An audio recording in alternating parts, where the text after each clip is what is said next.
boa noite a todos, boa noite às mulheres que estão aí aguardando o nosso momento, Mulheres em Foco. E eu tenho aqui hoje, como vocês sabem, na segunda-feira nós dedicamos a contar uma história, uma experiência de vida de alguma obreira, de uma companheira nossa que está ali por anos servindo a Deus e tem vencido seus desafios, tem testemunhado com a sua vida a sua fé.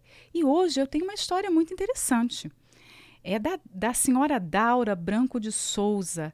Ela é obreira lá em Lages, Santa Catarina, da IURD de Cidade Alta. Ela tem 71 anos de idade e tem 26 anos na Igreja Universal. Tem servido a Deus como obreira há 15 anos, mas ela tem uma história muito interessante. Por quê? Antes de chegar à igreja, bem novinha ainda, na sua adolescência, começou a despertar dentro dela um desejo de servir a Deus. Ela queria muito fazer alguma coisa para Deus, viver para Deus. E como antigamente, né, nós tínhamos um domínio tão grande religioso, as pessoas pensavam que servir a Deus, a única maneira de dedicar a vida a Deus era se enclausurar em algum lugar, não é? Esse era o pensamento. Então você não vai ter vida nenhuma mais nesse mundo e se fecha em um determinado lugar. E foi o que ela fez. Ela passou a se dedicar a ser uma religiosa ativa e com 14 anos de idade ela se iniciou. Com 18 anos ela já era uma freira, estava mesmo num convento e chegou ao ponto de sair do país. Ela foi servir a Deus lá na África, né? Ela julgava estar servindo a Deus lá na África e sacrificando a sua vida, a sua família. Ela foi capaz de sacrificar tudo na tentativa de agradar a Deus, de viver longe do mundo, diferente de todas as pessoas. Mas ela conta que, mesmo fechada, mesmo tendo a sua vida diferente de todas as demais pessoas, havia um vazio dentro de si, havia uma insatisfação. E ela começou a se sentir muito sozinha. Ela tinha ali por perto somente as outras companheiras, como ela, tinham deixado tudo para ficar enclausuradas ali.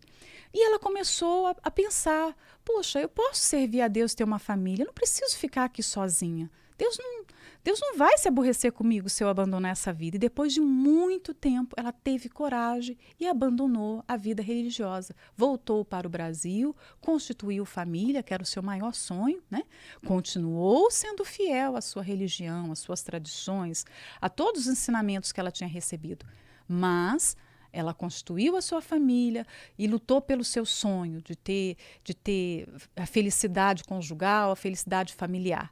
Só que o diabo entrou e ela conta que o seu marido passou a beber muito, passou a ter ataques epiléticos, muitas brigas dentro de casa, a ponto dela ficar doente. Ela teve sopro no coração, teve problemas no útero, teve depressão.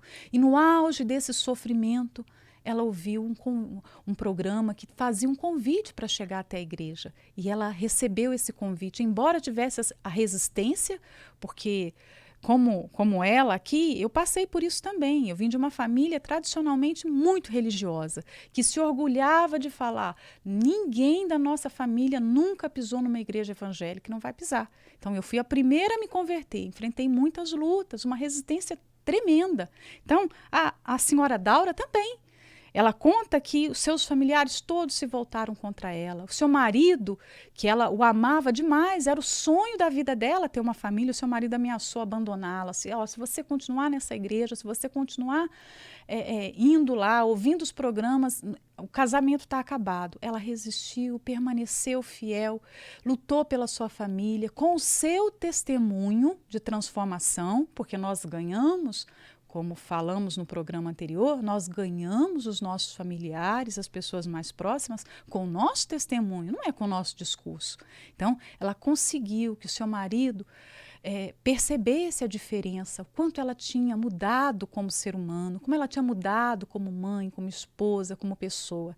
E ele chegou até a igreja, se converteu também, foi curado e hoje serve a Deus junto com ela. É uma família que nós podemos falar assim, houve transformação.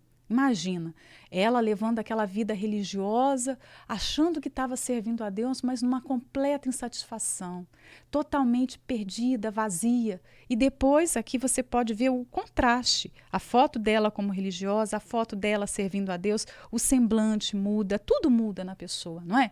Mas para isso foi preciso ter coragem, coragem para renunciar, coragem para jogar fora todas as tradições, os costumes. Às vezes o medo nos paralisa muito, sabe? Tem pessoas que até estão na igreja, mas ainda vivem dominadas pelo medo. Essa senhora aqui é um testemunho de coragem. Ela teve que renunciar a muita coisa. Por causa da sua fé, ela teve que abrir mão. E fé exige coragem. Talvez você tenha só fé, mas não tem coragem.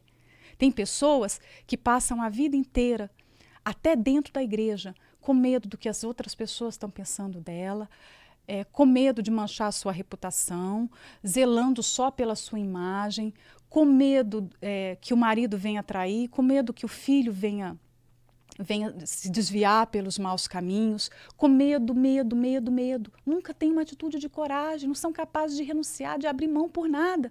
Por isso que deixam de ver a glória de Deus. Então, o testemunho da senhora Daura nos ensina que a fé exige renúncia, e as renúncias são grandes. E sempre vai ter a diferença. Quando você age a fé e você tem coragem, você tem um testemunho para mostrar.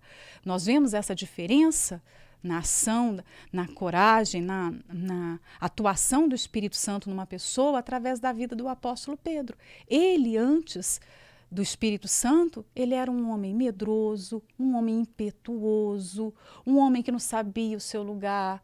Ele passava à frente dos outros, ele se destacava pela sua audácia de falar, mas aí ficava evidenciado os seus defeitos. Mas depois que ele teve a sua experiência com Deus, que ele teve o batismo com o Espírito Santo, você via nos evangelhos aquele homem perdido, medroso, covarde. No final de Mateus, você vê Pedro negando o Senhor Jesus diante de criadas. Quer dizer, que homem medroso diante de mulheres. Ele foi negar o Senhor dele, mas você vê em Atos Pedro transformado, convertido, com tamanha coragem que ele foi para o Sinédrio. Ele enfrentou o sumo sacerdote, ele enfrentou os escribas, ele enfrentou os anciãos, ele enfrentou todo mundo. Olha que diferença, não é? A fé e a coragem. Isso sim faz toda a diferença na nossa vida. E eu tenho aqui, para encerrar, a história também da dona Neuza Santos Godoy. Ela é lá da cidade de Santo Antônio da Platina, no Paraná. Ela tem 63 anos e 20 anos como obreira. E há exatos 20 anos ela entrou na obra e logo nos primeiros meses foi dada a ela a responsabilidade de cuidar da Santa Ceia. A Santa Ceia, vocês sabem que é a cerimônia mais sagrada que nós temos na igreja, a cerimônia mais importante. Foi ordenada pelo Senhor Jesus e ela tem o objetivo de fazer com que nós venhamos nos lembrar do seu sacrifício, da sua morte, do seu sofrimento, do quanto o seu sacrifício nos beneficiou. Por que nós temos a Santa Ceia? Nós somos tão esquecidos por natureza, nós somos tão ingratos, então nós temos uma cerimônia onde mensalmente, 2 vezes ao mês, nós nos lembramos, é celebrado exatamente com o propósito de que nós venhamos nos recordar do que o Senhor Jesus fez. Nós tomamos os elementos, o pão, o cálice, e relembramos todo o seu martírio, toda a sua dor, mas da sua ressurreição, da sua obra, da consumação da sua obra. E você imagina, a Santa Ceia é tão importante para quem participa e é tão importante também para quem prepara. E essa tarefa foi dada para os obreiros, mais especificamente as obreiras, né?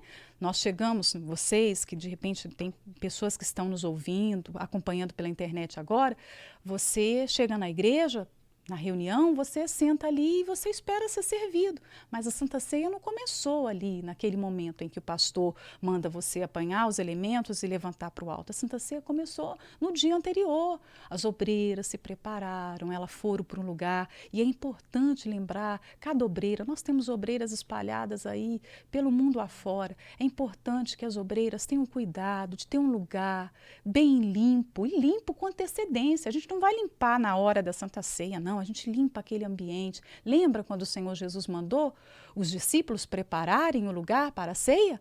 Ele não pegou qualquer lugar. Ele mandou, separa uma casa, era uma casa grande, uma casa arejada, uma casa limpa. Ele quis dar o melhor naquele momento. Então, a Santa Ceia é essa cerimônia onde se dá o melhor. Deus está dando o melhor para o povo. E esse melhor passa pelas mãos das obreiras. Então, um lugar limpo, a roupa que ela está preparando a Santa Ceia, não pode ser uma roupa qualquer, ela tem que estar bem vestida, o cabelo preso, limpinho, as suas unhas. Todo esse cuidado faz parte desse ritual, que não é um ritual religioso, mas da fé, da lembrança, da consideração para com o sacrifício do Senhor Jesus. E a senhora Neuza faz isso. Há 20 anos ela cuida da Santa Ceia. Que coisa gloriosa, né? E ela faz com muita dedicação, sempre zelosa. Ela também é costureira, é muito conhecida na cidade de Antônio da Platina como costureira, a melhor costureira da cidade. Ela é a mãe, tem a alegria de contar que é mãe de uma esposa também. Então, quanta coisa boa, quanto testemunho a senhora tem, né? Um abraço para a senhora, para as obreiras aí do Paraná.